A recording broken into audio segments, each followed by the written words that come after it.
With live horse racing coming to an end soon at Suffolk Downs in the eastern part of the state, the sport could find a new home in the Berkshires. Suffolk Downs Chief Operating Officer Chip Tuttle is looking at the Old Fairgrounds in Great Barrington as a place to hold a limited number of live racing dates, with off-track betting taking place in Boston. I sat down with Tuttle to learn more. We sold the Suffolk Downs property over a year ago to a developer and have been looking for alternate sites for a racetrack or racetrack development in Massachusetts. And I came out to Great Barrington back in March, and it had a grandstand and barns and a racetrack. And those are three of the things you need if you're going to have a racing facility. I was really pleasantly surprised. It has been used in a long time, but the infrastructure's still there. It's a little bit serendipitous. I mean, we're looking for a racing facility, and there's one here in the Commonwealth that hopefully we'll be able to take advantage of and get back up and running maybe as soon as next year. And to your point, the last time that there was racing for a few years anyway in Great Barrington was 1998, but previously it had been there for quite a few years. Since 1998, you know that the industry has seen a decline in the purse winnings, et cetera. What would be different this time around if you brought racing back to Great Barrington? Yeah, well, there have been some declines in thoroughbred racing, really over the last 13, 14 years, as other forms of gambling have become more popular.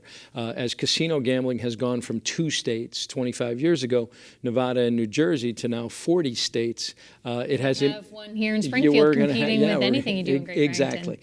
What's different this time is we're not proposing to have a longer race meet. We weren't able to make it work in Boston when we were running 80 or 100, 120 days a year. We're now only running a few days a year. There's another difference in that the purse money now is supplemented with funding from the expanded gaming facilities in Massachusetts. There's a thing called the Racehorse Development Fund created by the gaming law. It takes a small portion of the betting proceeds from the slot parlor in Plainville, Massachusetts, and from the casinos when they're up and running, the one in Springfield and the one in Everett. So that helps fund the purses. And what we're proposing is not to have a year-round wagering facility at Great Barrington. So would it be similar to what you were doing at Suffolk, which is those three long weekends? Yeah, so we've run 3, 6, 8 days a year, 6 days scheduled for this year. We might add another weekend or 2. What we're looking to do is to walk before we run out there and get a program up and running and established. And we're also planning to continue, hopefully able to continue to process wagering in Boston, so where the population center is, we can continue to process simulcast wagering there, while sort of bifurcating our license and running the races out here at the fairgrounds. And that will be dependent on, a change for that license, and you've requested that from the legislature, right? Yeah, there's really 3 things that we're looking for legislatively to help get this done.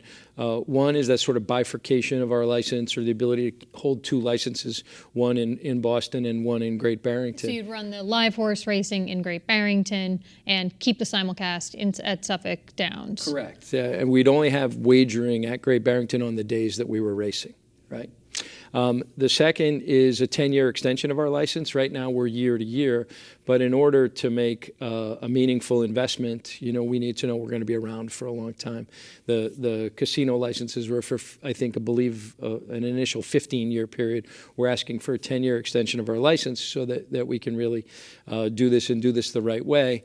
And the other thing we're asking for, and we didn't really come up with this, but the Massachusetts Gaming Commission proposed a bill, and the Massachusetts Senate has a bill that would allow a portion of that racehorse development fund that we talked about. A portion of that could be used for capital improvements and operational expenses. And if that's the case, and it's $10 million to refurbish the fairgrounds, we could put in 6 or 7 and maybe get 3 or 4 from the fund.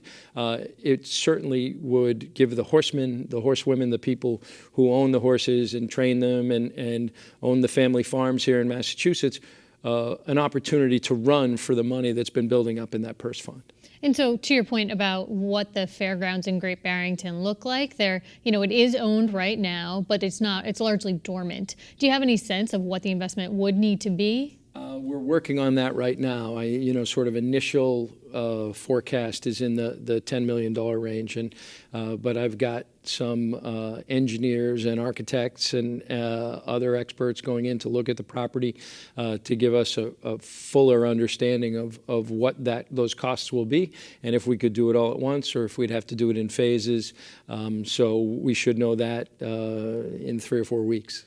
And do you think that the size of the operation at Suffolk Downs, those 3 weekends that you currently have on the books, the number of people that you are employed, do you think that'll be sort of directly comparable in Great Barrington, or will the operation be smaller there? Yeah, so the facility's smaller, the plant is smaller, the crowds would be smaller. The beauty of this proposal is it preserves our workforce, or most of our workforce, the bestsellers and the restaurant employees and the cleaning crew and the television production crew. We've got almost 100 jobs at the facility year-round for simulcasting. We hope to preserve those jobs while preserving the jobs of the Massachusetts thoroughbred breeders and the horsemen and the horsewomen and the family farms, and also adding additional seasonal jobs out here. We'd need, during the time we're racing, we'd probably need another 60 to 80 people just to work at the facility during that time frame. We're initially proposing that, the first year or so, we have a program similar to what we're doing at Suffolk Downs, which is we race a weekend. We have a weekend in June, weekend in July, weekend in August, maybe a weekend in September. For Great Barrington, I think we'd look a little further in the year. Initial conversations with some of the people in the town officials and some of the businesses is that the shoulder season is very important out here. So we're looking. The time, not during the summer peak not months during when the there's peak a lot summer, of activity in the Berkshires. So maybe more of an August, September, October time frame in Great Barrington. So that's it's very early in the game. We've got to get through the legislative process and then kind of go from there.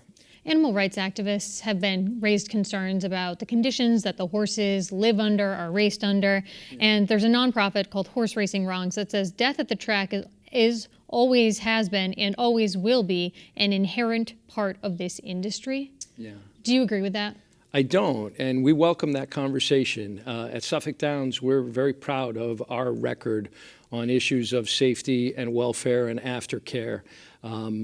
We take good care of the horses. I would argue that thoroughbred racehorses are among the best cared for animals in the world.